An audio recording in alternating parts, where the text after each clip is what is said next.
Hello and welcome to my channel. In this tutorial we are going to advance on our current player states. We are going to add the jump state and also modify the script with a player jump function. Before we begin, please feel free to leave any comments or questions about these tutorials and I'll get back to you. Now let's choose our player and let's go to our player script. I'm just going to run the game so we can run left and right and we'll make the player jump, but I'm just going to reduce the window size. It's a little large for the editor and I'd like you to see the background, especially in the editor window if we need to view anything more in our output.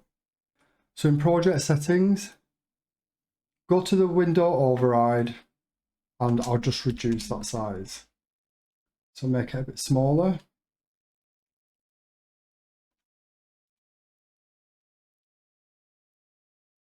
Okay, just run that again. That's a little bit better.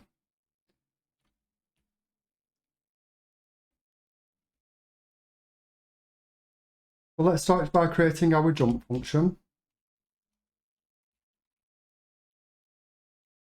And passing delta. Now, to make the player jump, we'll use the spacebar on the keyboard. So that means we need to create a new input map. We go to project settings, input map, and type jump for our action. Click add, and then add the key. So press the spacebar and click OK. So let's detect the input. So input dot, and this time we'll use is action just pressed for jump. So it just detects it one time. Then we're going to affect the velocity Y for up and down and pop 200 as our jump value. Add the player jump method to the physics process. And then let's run the game. Now when I press the spacebar, it's not jumping, and this is because we are adding 200 to our velocity Y. So if you pop over to level and then go to 2D but zoom in, if you look on the x-axis, you can see that it's going -50, then -100 and -150. So we want to really add -200 to our velocity.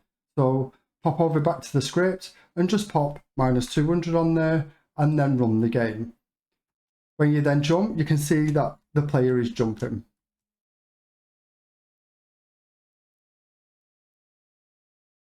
I'll scroll up to your player idle method and the print statement that we use to catch the current state. Just pop this back up into the physics process method so we can just do it in one place, and we will remove it from idle, and on line 49 in the run method, remove it from there.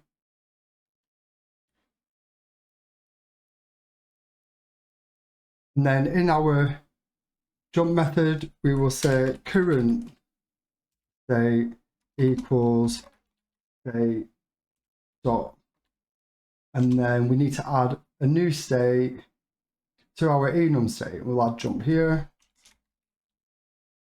and then back down and add it here. Run the game again, and then check the output window. So we run, and then we get jump, and then as you can see though, when we're jumping, it's jumping and it's running. So we want to actually keep it in the jump state when when the player is up in the air.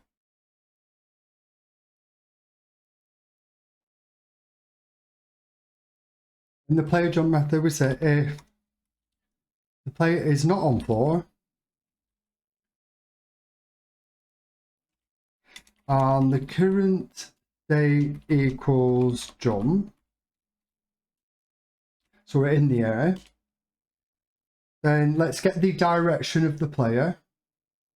So we can copy this from our player run method, add the direction. So we get hold of the direction, and then we're going to affect that x-axis again for the velocity. So we say velocity x plus equals the direction, and then we'll use a value of 100 and pass in delta time.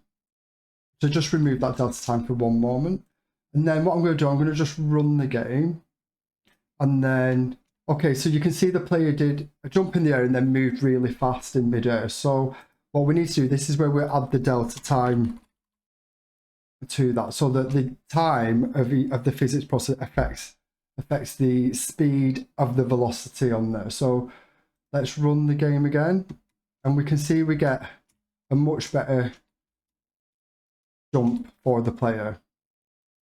So we can play around with these values on here. So let's clean up our scripts a little bit more, because we've got some hard-coded values here. So for the velocity y, that's our jump. So let's go back to our constant. So we'll say constant jump equals, say, minus 300. Change this value here. And we'll say horizontal jump for this. So let's go back to our constant values, constant, and then jump and horizontal. 100 value there, and replace it here.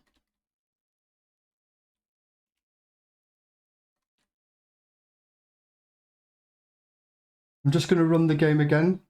When I jump in the air, the player is also now running in the air, which we want a different animation for our jump state.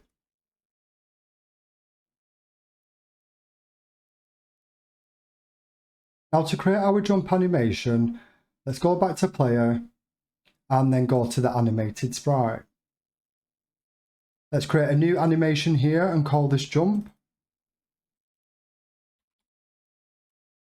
And go back to the warped assets folder, and in your warped assets folder, under PNG, sprite sheets and player, we have a player jump. So click and drag that into your files.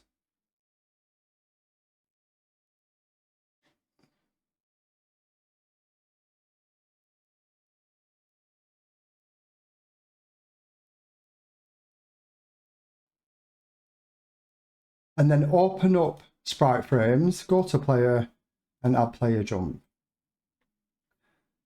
Let's just reduce the vertical and increase the horizontal until we get all of our frames fitting, and then click each of the frames and add the 6 frames. We can play the animation, and let's increase our frames per second so that it's a little bit faster. So I'll keep that at 12, and then we will keep it on looping for now, but we may switch this off, because by the time the player jumps in the air and lands on the floor, we may see that it will either go into the run animation or we may want to stop it. But for now, I'll keep it on looping and see what the effect of that is.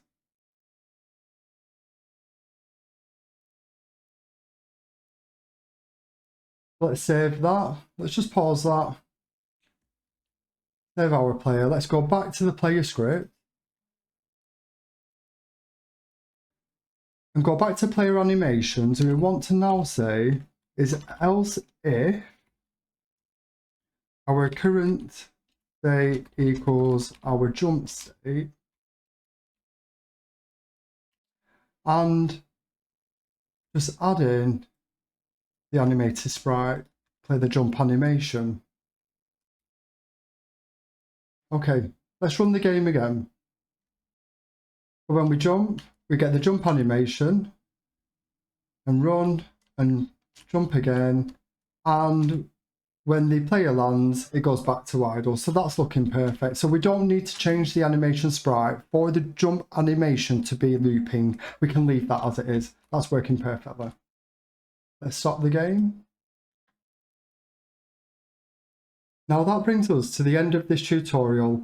We have created a very simple player jump state along with a jump animation, and we are also affecting the velocity and speed of the player while they are jumping in midair. If you like what you've seen in this tutorial, remember to hit like or click subscribe and follow me in future tutorials. Thank you for watching.